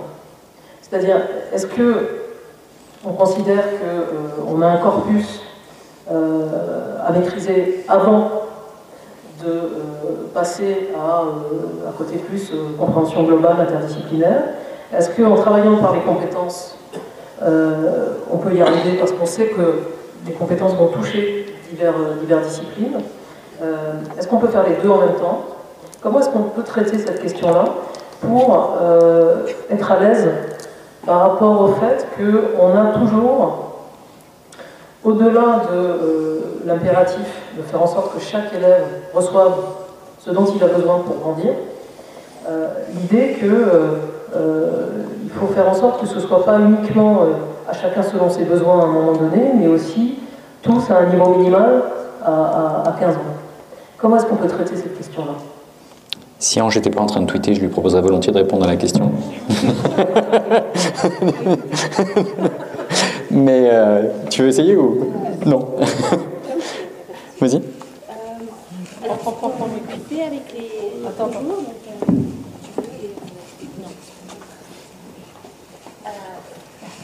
Bonjour à tous, je pilote Saventurier que nous avons implémenté au CRI depuis 2013 et qui est aujourd'hui présent partout en France, dans la francophonie et même à l'étranger. Et la question que nous nous sommes posée, c'est nous sommes vraiment un dispositif pédagogique d'éducation par la recherche, donc acceptation du principe d'incertitude, mais dont l'objet sont les savoirs et rien d'autre. Rien d'autre, bien sûr, quand je dis rien d'autre, c'est exprès, c'est pour provoquer, dire voilà, il y a cette exigence d'amener l'élève de la maternelle au lycée à non seulement maîtriser des corpus de connaissances, mais également des procédures de recherche, de questionnement scientifique, de production, de collaboration. L'objectif, c'est vraiment de les faire découvrir comment un savoir, il est créé, il est produit, par des normes, des collectifs, comment il est validé, comment ce n'est pas une opinion, une connaissance n'est pas un simple savoir, ce n'est pas une information, et comment il circule. Et à nouveau, le collectif est très important dans la circulation. Et j'insiste beaucoup sur le fait qu'on a des élèves de lycée et dans des classes à examen. D'habitude, les innovations, tout ce qui est rapport différent à la transmission des savoirs, se heurtent au coup près des horaires, des exigences d'examen. Et là, je dis non, c'est tout à fait possible parce qu'au cœur de ce que font les aventuriers, c'est être dans l'éducation par la recherche, que ce soit du côté de l'élève qui va découvrir ce processus de production, de validation, de circulation des savoirs, mais également de l'enseignant qui est un pédagogue-chercheur, un praticien-chercheur qui est un concepteur de cours, qui est un concepteur d'environnement pédagogique. Donc cette conjugaison des deux, dire qu'on ne sépare pas ce qui est à apprendre de comment je l'apprends et pourquoi je l'apprends, est au cœur de ce que nous faisons. Et l'un des projets les plus anciens, c'est en biotechnologie, c'était vraiment parmi les premiers, et il se fait exclusivement en première, terminale et BTS. Donc je ne peux pas me cacher derrière le maître unique qui dispose d'un nombre, entre guillemets, illimité d'heures par rapport aux 3 heures, aux 4 heures qui sont dévolues aux disciplines dans le secondaire. Donc c'est possible parce que grâce à ces projets, nous avons observé ce que nous avons déjà un premier rapport d'évaluation sur le dispositif et un second rapport qui est en cours qui montre qu'il y a un réel impact pour les apprentissages des élèves. Je ne sais pas si j'ai répondu à la question et ceci est important. Aujourd'hui, l'innovation effectivement se heurte à... les élèves ne vont pas apprendre, ils ne vont pas savoir des choses fondamentales. Et en quoi une chose fondamentale est-elle différente d'un savoir extrêmement ambitieux pour l'élève à force de les renvoyer à leur déterminisme premier, ah, il est petit, ah, il est dans un milieu défavorisé, il n'a pas le droit d'aller là, je ne peux pas, on manque d'ambition pour nos élèves. Et avec les aventuriers et le CRI, on dit, non, nous sommes dans un trop-plein d'ambition. C'est le trop-plein d'ambition intellectuelle, de procédurale, pédagogique, tout ce que vous voulez, qui fait qu'on pourra avancer. Je pense qu'il y a un élément qu'il faut peut-être faire intervenir à ce stade de la discussion, qui est que nous avons tous savoir, et les enseignants le savent mieux que personne, qu'ils ne sont pas les seuls à apporter des connaissances aux élèves. Malgré tout, le système continue à fonctionner, particulièrement au premier degré, sur ses bases Troisième République, où l'idée du socle s'assimile à celle que l'école doit apporter un viatique de connaissances à des enfants qui n'apprendront rien sans elle. C'est elle qui va leur apporter tout ce dont ils ont besoin. Et inconsciemment, on continue, malgré tout, à fonctionner ainsi. J'ai eu cette expérience, je peux donner ce témoignage d'une visite dans un collège pendant la semaine de la presse, de l'éducation aux médias. J'aurais d'ailleurs à réfléchir sur les effets de ce découpage du temps en journée de ceci, semaine de cela, qui focalise un moment l'attention, un moment seulement, parce qu'ensuite, un autre sujet va requérir, qui fera ou éventuellement oublier le précédent. Mais il s'agissait donc de médias et en l'occurrence de dessins de presse. Donc, dans un collège, on avait disposé là des panneaux d'exposition de dessins plantus et on faisait travailler les élèves sur des sujets d'actualité qui leur inspiraient du dessin. Et plusieurs d'entre eux, plus grand nombre, étaient sensibles à ce moment-là aux morts de Noirs aux États-Unis tués par des policiers. Et m'est venue l'idée de leur faire projeter un dessin de presse de 1874, Worse than Slavery, contre le Ku Klux Klan, et les faire réagir. Et alors à ce moment-là, les professeurs m'ont dit, c'est en programme. Et en plus, c'est en anglais. Et quelle n'a pas été leur stupéfaction de voir que leurs élèves étaient capables de situer la guerre de sécession dans le temps, qui n'était pas un programme, en effet, de traduire l'anglais du dessin et de le commenter de le comprendre assez vite et de le commenter assez intelligemment. Donc, il y a un méta. Vous savez, en tant qu'historien, je suis convaincu que, c'est facile d'ailleurs à vérifier, que ce que nos concitoyens savent d'histoire, ils ne le doivent pas essentiellement à l'enseignement qu'ils ont reçu d'histoire. C'est déplorable, mais c'est ainsi. Et donc, si dès l'enfance, nous ne jouons pas, y compris dans la dimension du jeu qui a été si subtilement évoqué tout à l'heure, avec ce qu'ils savent en dehors de nous, nous passons à côté. Ce qui ne signifie pas qu'il faut perdre de vue l'objectif du socle, bien entendu. Hein. Mais il faudrait intégrer davantage, de façon beaucoup plus consciente et volontaire, cette dimension-là. Pour réagir sur ce que tu viens de dire, avec lequel je suis entièrement d'accord, je pense que l'une des clés, c'est de leur avoir appris à apprendre et de leur avoir appris l'esprit critique. Et aujourd'hui, effectivement, ils peuvent apprendre plein de choses par plein de canaux. Mais quand ils arrivent sur le web, l'hétérogénéité de la qualité des informations auxquelles ils ont accès est telle que si on ne les a pas amenés à développer l'esprit critique, ils peuvent être victimes de toutes sortes de manipulations, pour pas dire plus. Et donc on a vraiment besoin de transmettre cette capacité-là. Et l'éthique de la recherche, de sourcer, de chercher les sources, de questionner, je pense que c'est des méthodologies qui les armeront pour la vie. Et donc si on leur a transmis, et ces méthodologies de recherche, elles ne sont pas complètement évidentes. Donc il y a des choses, trouver des vidéos sur YouTube intéressantes, ils sont capables d'en trouver, et parfois même beaucoup plus vite que nous. Mais est-ce qu'on peut les aider à vérifier si on est en train de regarder une vidéo de théorie du complot, et je suis sûr qu'il y a des gens qui ont dans la série éducation aux médias ou autres, les ont amenés à réfléchir sur ça dans la salle. Un des exemples qui avait été mis en exergue, et j'avais rencontré l'enseignant qui le faisait, c'était il invitait les jeunes à réfléchir et à documenter différentes théories du complot, et pour être capable d'identifier les méthodes de manipulation qui étaient sous-jacentes, et il les a même invités à produire eux-mêmes une théorie du complot pour bien comprendre en fait que c'était très facile de faire une théorie du complot. Et il les a laissés choisir le sujet qu'ils voulaient, et il y en a deux qui m'ont marqué. Il y en a une, c'était les chats sont les vrais maîtres du monde, ce que chacun sait, et puis l'autre, que je ne sais pas si beaucoup de gens oseront l'avouer, c'est que les profs sont des vampires. D'accord. Et le prof avait accepté de jouer dans le film qui expliquait que les profs étaient des vampires, si tu veux. Et donc cette capacité à jouer un petit peu des codes et pour les inviter à réfléchir sur ce genre de sujet, je trouve que c'était extrêmement important. Et donc cette capacité, et pour le coup à décloisonner, il y a aussi, nous on essaie de faire rentrer des chercheurs dans les classes, il y a tout un tas de mouvements où on fait rentrer des journalistes par exemple dans les classes. Et donc dans l'éducation aux médias, qu'est-ce qu'on peut faire et comment est-ce qu'on peut le faire, et encore une fois, comment est-ce qu'on peut inventer des process qui peuvent passer à l'échelle.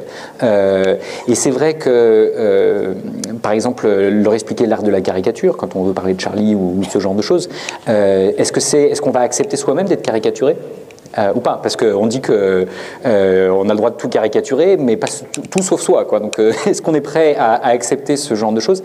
Et c'est là où je trouvais la position de cet enseignant qui avait accepté de jouer sur la théorie du complot et le rôle des profs dedans était, à mon avis, intéressante, parce qu'à un moment donné, si on veut développer l'esprit critique, eh ben, il va falloir accepter éventuellement la critique. Et pour le coup, il faut développer une critique constructive. Et ça, c'est quelque chose d'extrêmement important, parce qu'en France, on a la critique négative assez facile, mais une critique constructive, c'est une critique qui aide à avancer et qui aide chacun à grandir. On a parlé de débattre tout à l'heure versus combattre. Je pense qu'un débat qui fait que chacun sort grandi du débat, c'est un débat intéressant. Mais comment est-ce qu'on travaille ces capacités? Et donc ça, c'est des choses, certaines familles l'offriront peut-être, mais certainement pas toutes. Et donc je pense que c'est vraiment le rôle de l'école au XXIe siècle que de transmettre ces valeurs et ces méthodologies.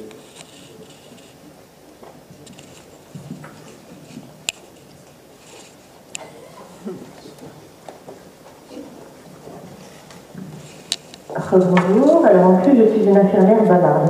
Je vous invite simplement à venir tout à l'heure sur notre stand, parce que je vous présenterai ce que j'ai appelé la pyramide du bien-être, mais que je peux aussi appeler la pyramide de l'apprentissage, c'est-à-dire à quel moment est-ce qu'on peut être en capacité à apprendre. Et là où l'interdisciplinarité est intéressante, c'est qu'effectivement il y a des enseignants, et il y a tout ce qui va autour, parce que pour qu'un enfant, pour qu'un élève puisse apprendre, il faut qu'il soit en capacité de le faire. Et pour faire simple, si vous êtes en train de tomber d'une falaise, c'est pas là que vous allez retenir le théorème de Pythagore.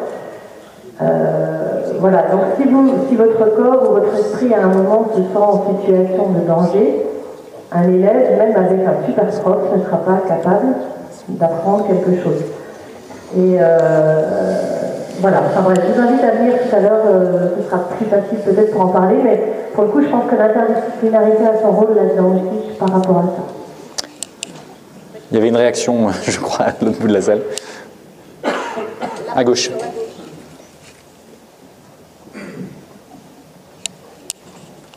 Oui, bonjour.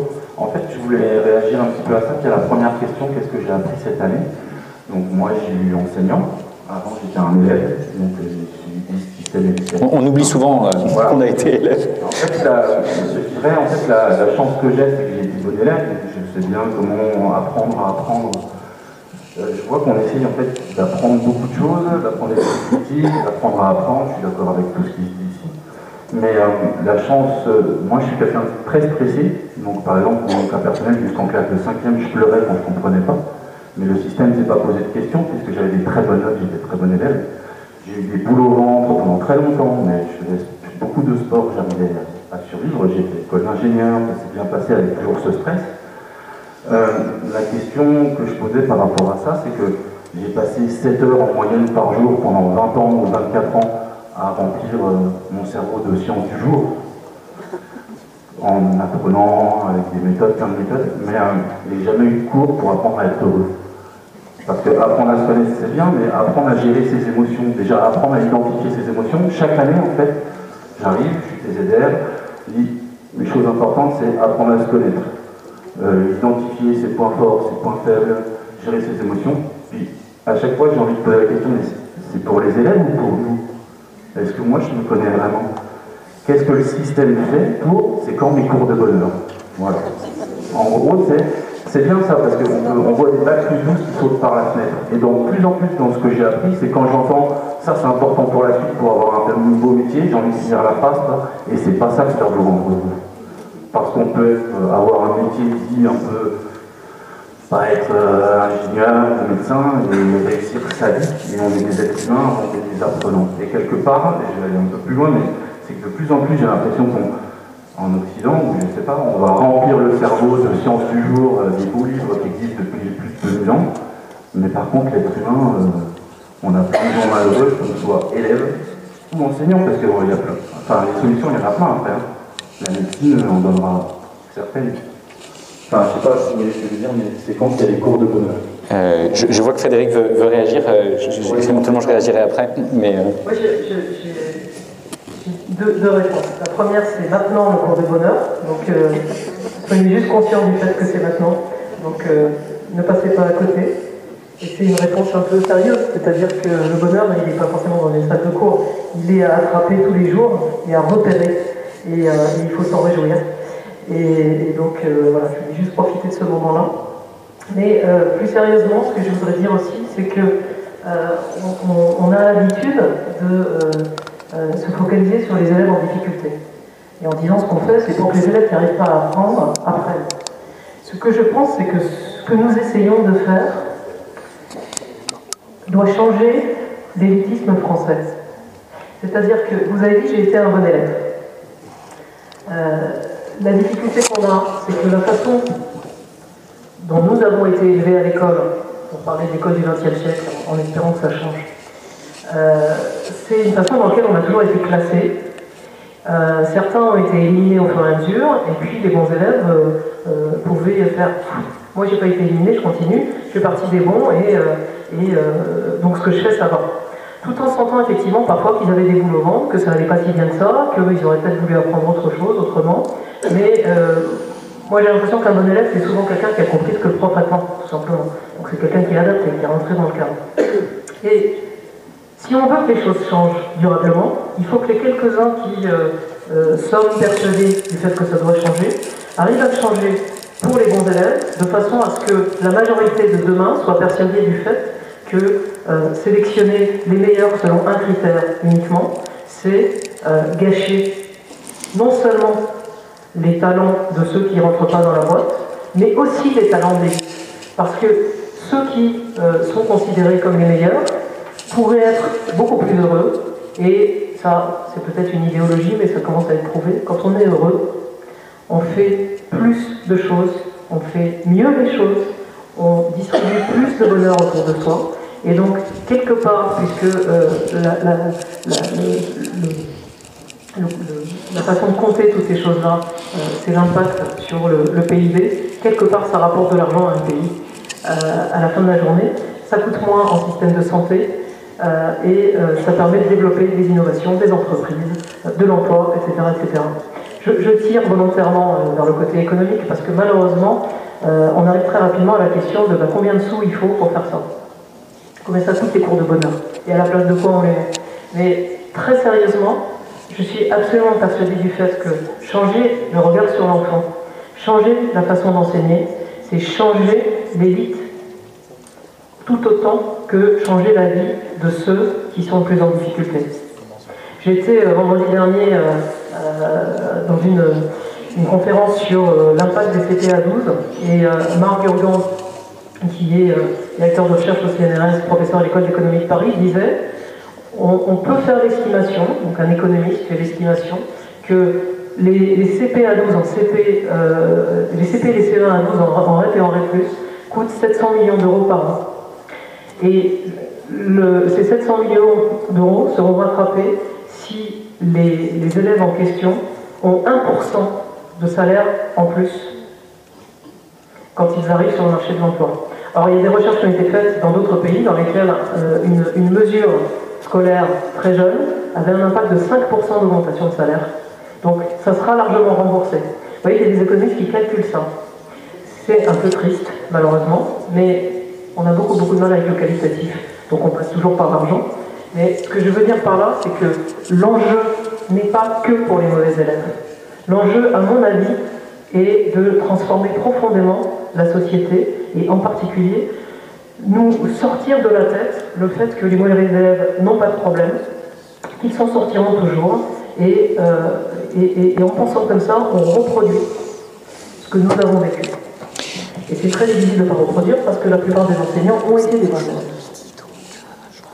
Donc je crois que c'est extrêmement important de se dire que prendre en considération chaque enfant, penser à différencier, c'est-à-dire à s'intéresser à chaque personne et faire en sorte que chaque personne prenne en main ses apprentissages et donc développe cet esprit critique aussi vis-à-vis des cours, pas seulement vis-à-vis d'Internet, et donc contribue aussi à l'avancement de la classe, ça changera la société. Probablement tout autant que le fait de donner plus accès aux connaissances et aux compétences à ceux qui sont le plus en difficulté aujourd'hui.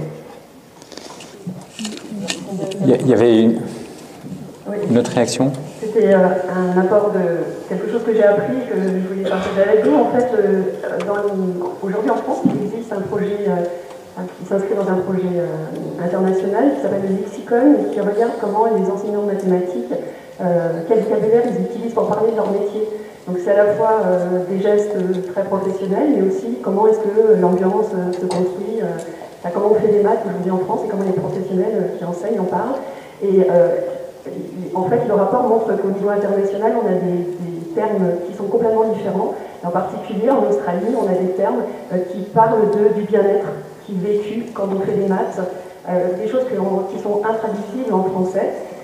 Chez les Allemands, il y a la capacité de produire des mots en ajoutant à la fois des termes concrets, des termes abstraits pour bien définir des objets ou des notions. Et puis, il y a quelque chose qui me semble remarquable. Dans un pays asiatique, je crois que c'est la Chine, il y a un terme qui désigne, dont la traduction littérale est mettre l'œil sur le dragon, et qui en fait est ce geste professionnel qui fait que tout d'un coup, on voit que l'élève s'éclaire quand il a soit réussi à faire quelque chose, soit parce qu'on lui a donné l'exemple qui lui permettait de comprendre ce dont on était en train de parler. Et je trouve que ça aussi, c'est un bon exemple de penser autrement, et pas reproduire, mais essayer de faire autrement les choses. Ouais, merci beaucoup pour ce partage. On rappelle que l'heure avance, on a commencé un peu en retard, je ne sais pas si on finira exactement à midi pile ou pas, mais on va peut-être prendre encore une ou deux réactions et puis... Oui, Jean-Claude Meunier-Larieux, professeur du lycée Charles de Gaulle de Dijon. Alors, dans ce que j'ai appris cette année, c'est que créer les conditions de l'innovation dans un établissement amène d'autres innovations. Et du coup, je me suis posé une question par rapport à l'autonomie de l'établissement, ce qui m'intéresse fortement en tant que chef d'établissement. Est-ce qu'on a une réflexion sur dans quelle mesure le degré d'autonomie intervient, favorise ou freine l'innovation ou la dynamique d'établissement apprenant? De quelle manière l'autonomie d'un établissement, qu'elle soit financière, moyen, etc., selon... Voilà. Des réponses, des études par rapport à ça. Moi, tu connais des études spécifiques? Je connais des études sur la créativité, mais pas sur l'innovation. Parce qu'il faut transformer la créativité en innovation, ce qui n'est pas toujours fait. Moi, ce que j'ai vu, c'est assez général, mais c'est qu'en moyenne, l'autonomie des acteurs, quel que soit le monde dont on parle, les aide à s'adapter aux spécificités qui sont les leurs.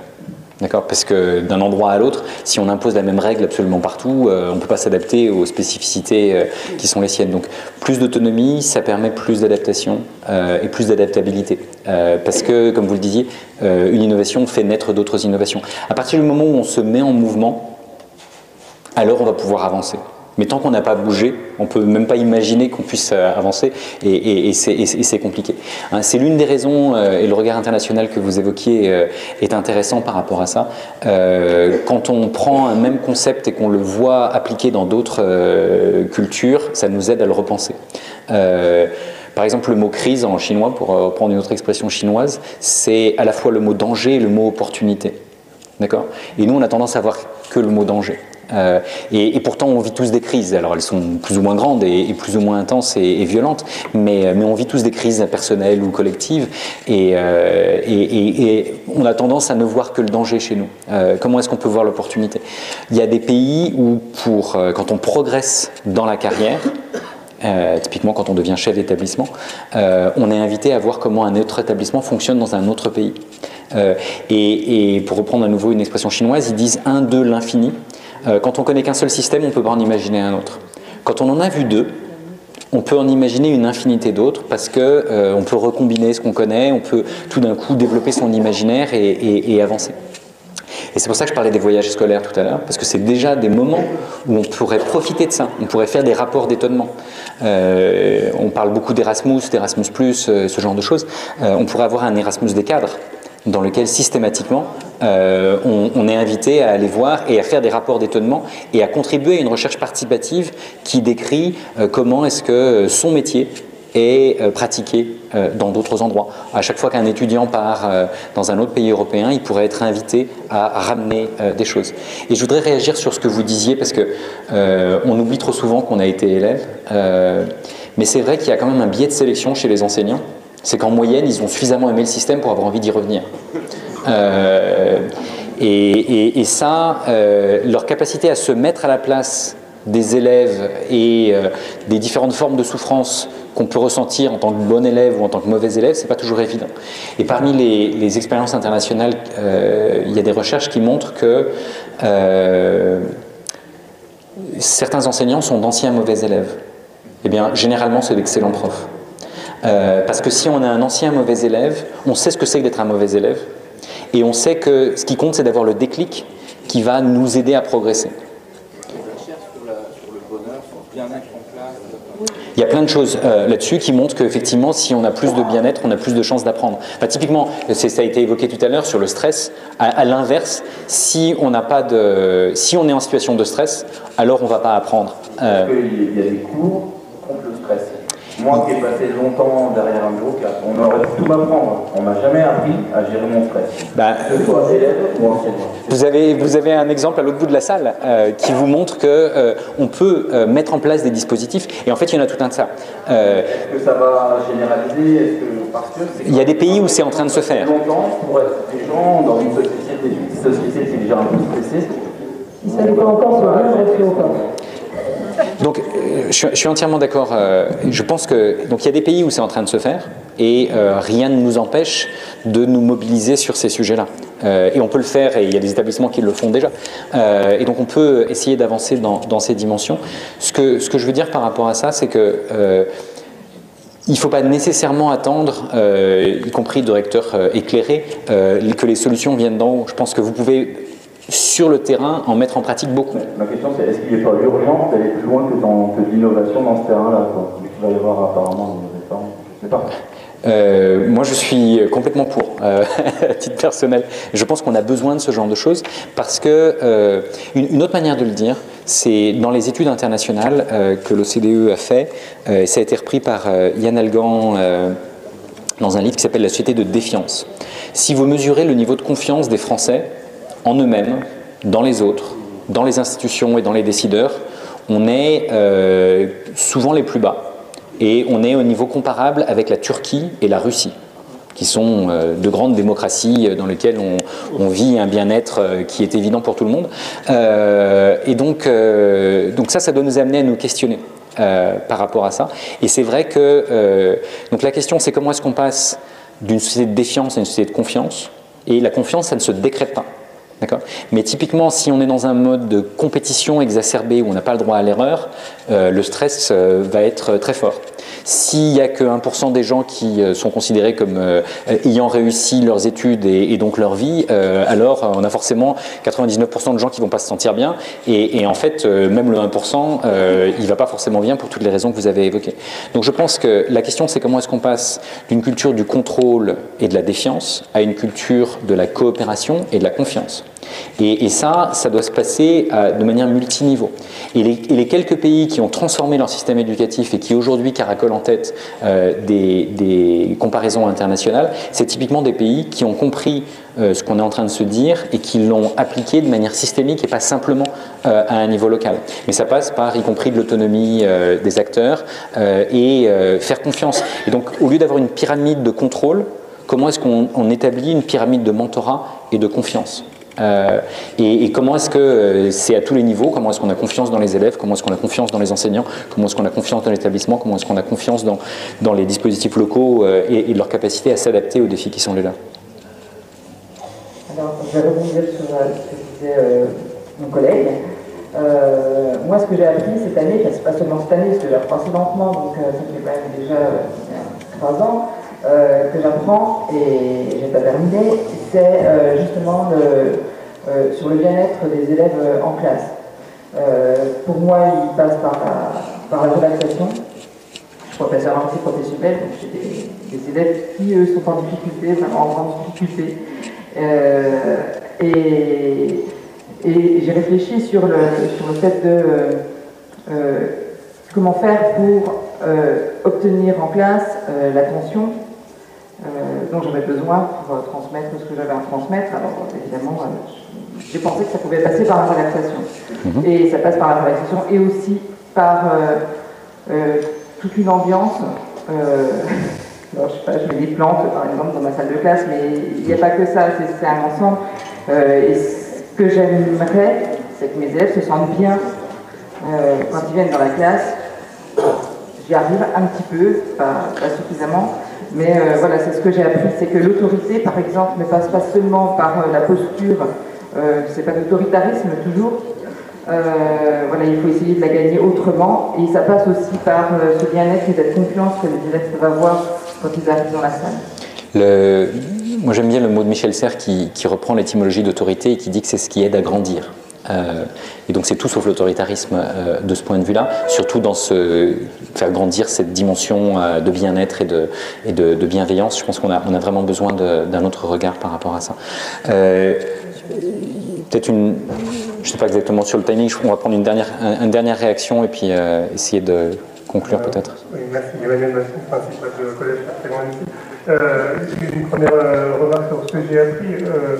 On parle quand même beaucoup d'innovation et on parle beaucoup de choses anciennes. Je le connais toi-même, mes souvenirs sont bons, c'est 5e siècle d'avant, donc ça commence à m'aider quand même un petit peu. Et finalement, est-ce que la nouveauté, c'est pas de reposer les questions autrement pour sortir des dialectiques assez stériles? C'est ce que j'ai appris, c'est vraiment reposer les questions autrement pour sortir des dialectiques. J'avais une question. Le chercheur que vous êtes, ou les chercheurs que vous êtes au pluriel, sont-ils à un moment inquiets des formes courtes de réponse? Moi, je suis frappé dans tout ce qui est mode, Twitter, présenter sa thèse en 2 minutes, etc. Est-ce qu'il n'y a pas un danger d'abrutissement de la pensée quand même? C'est vraiment une question que je me pose, fondamentalement. Et puis la troisième question est peut-être nous servir de conclusion.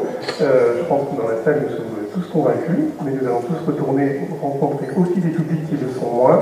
Et finalement, quel est votre message pour convaincre ceux qui ne le sont pas encore? Ouais, de belles questions. D'abord, revenir aux fondamentaux, revenir à l'Antiquité, revenir à des questions que l'humanité se pose depuis toujours, je pense que c'est très important. Je pense que quelque part, plus les machines progresseront, plus il faut que notre humanité progresse. Et ça passe par la relecture de choses qui sont de l'Antiquité grecque, latine, mais aussi asiatique ou africaine, etc. Et je pense qu'on a besoin de se nourrir de ces réflexions qui sont d'une très grande richesse et qui, si elles sont perdurées à travers les siècles, c'est probablement qu'elles apportaient à chaque génération des éléments de réponse ou moins de questionnement qui les ont aidés à avancer. Donc ça, j'y crois beaucoup. Une réflexion approfondie, bien sûr, on a besoin de développer la réflexion approfondie. Et en même temps, c'est vrai qu'il faut aussi savoir communiquer. Parce que si par exemple vous voulez retourner auprès d'autres publics et leur expliquer, est-ce que vous allez leur expliquer en 2 heures, est-ce que vous allez leur demander de lire 80 pages de rapport, ou est-ce que vous allez trouver quelques formules qui vont vous aider à les mettre dans une perspective de confiance et de dynamique apprenante individuelle et collective. Je pense que c'est ça une partie de nos défis. Et donc pour répondre à la dernière question, encore une fois, je n'ai pas de baguette magique, mais je pense que chacun d'entre vous, quelque part, est un acteur de changement. Il y a un certain nombre de dispositifs, y compris numériques, qu'on est en train de mettre en place avec des MOOC pour essayer de faciliter cette transition éducative que quelque part on a évoquée aujourd'hui sans nécessairement utiliser le terme. Ce que je peux... Une des choses le petit exercice qu'on a fait là, je pense que vous pouvez le faire dans votre établissement. Vous pouvez le faire avec vos collègues, vous pouvez inviter les jeunes à contribuer à ça. Et en fait, une des choses qu'on est en train d'essayer à la fois de mieux comprendre, parce que ça existe ailleurs, et de prototyper en France, c'est une fête de l'apprendre. Donc on a vu les limites de célébrer les choses uniquement sur un temps court. Mais néanmoins, si on veut un changement culturel, je pense qu'on a besoin de célébrer d'autres manières d'apprendre. Et qu'est-ce qu'on a appris qui est fondamental et qui nous a touchés au plus profond de nous? Et si on est capable de se dire ce genre de choses, alors on pourra plus facilement parler de bonheur, on pourra plus facilement parler de l'importance du regard des autres et de la vie ensemble et tout un tas de choses qui vont peut-être aller au-delà uniquement des savoirs disciplinaires. Mais si on peut célébrer, et moi je pense que idéalement un festival de l'apprendre, ça doit durer au moins 1 semaine. Et si je dis que ça doit durer 1 semaine, c'est parce que ça permet de célébrer ce qu'on apprend le lundi matin, comme ce qu'on apprend le dimanche soir, et à tous les autres moments entre les deux. Donc typiquement, le mercredi après-midi, un élève ne va pas apprendre, c'est même plus un élève officiellement, il s'appelle enfant ou jeune ou autre, et il apprend d'autres choses, mais il apprend. Et donc est-ce qu'on peut célébrer non pas une chose, mais éventuellement les moments où l'on apprend des choses, et aussi les lieux où on apprend des choses, et les personnes qui nous ont permis d'apprendre ces choses-là. Et peut-être qu'on va célébrer sa grand-mère parce qu'elle nous a appris quelque chose qui est juste fondamental. Et ça aussi, c'est important de savoir la remercier. Et on peut aussi remercier ses enfants parce qu'ils nous ont appris des choses. On peut remercier ses amis, ses collègues, quel que soit son âge, par rapport à ça.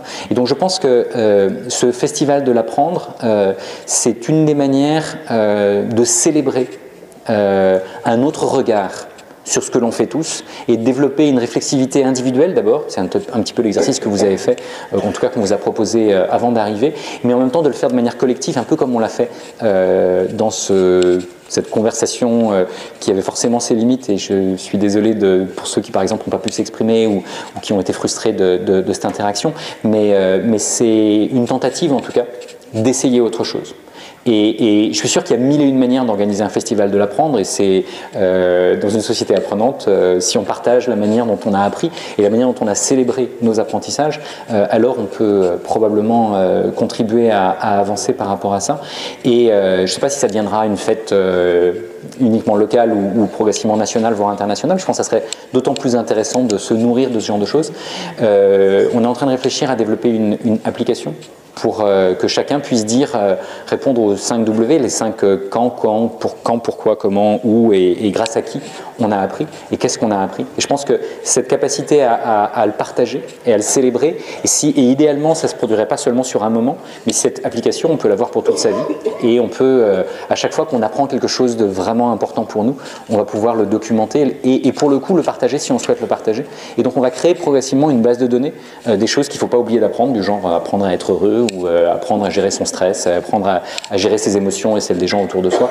Et donc ce genre de choses, je pense qu'on peut progressivement essayer de contribuer de facto à un changement culturel. Parce qu'effectivement, mais ce changement culturel, il commence par chacun d'entre nous. Donc c'est d'abord un travail sur soi, et puis éventuellement une invitation, certainement pas l'imposer, et voir qui a envie de ça, et comment est-ce qu'on peut avancer, et puis finalement célébrer les choses, c'est plutôt agréable. Et je pense qu'on parle beaucoup de la société de la connaissance. Ce qu'il faut qu'on invente en fait, c'est une société de la reconnaissance. Et il faut faire avancer la reconnaissance et la connaissance en même temps. Et on doit pouvoir reconnaître les connaissances que l'on a acquises, mais aussi ceux qui nous ont permis d'acquérir des connaissances. Et ces connaissances, elles sont multiples. Elles incluent évidemment les savoirs académiques, mais aussi tous les savoir-vivre, tous les savoir-être, tous les savoir-faire, et tous les savoirs. Et donc on doit pouvoir célébrer l'ensemble de ces dimensions. Vous voulez dire un mot Difficile de dire quelque chose après. Oui, moi je m'y risquerai pas.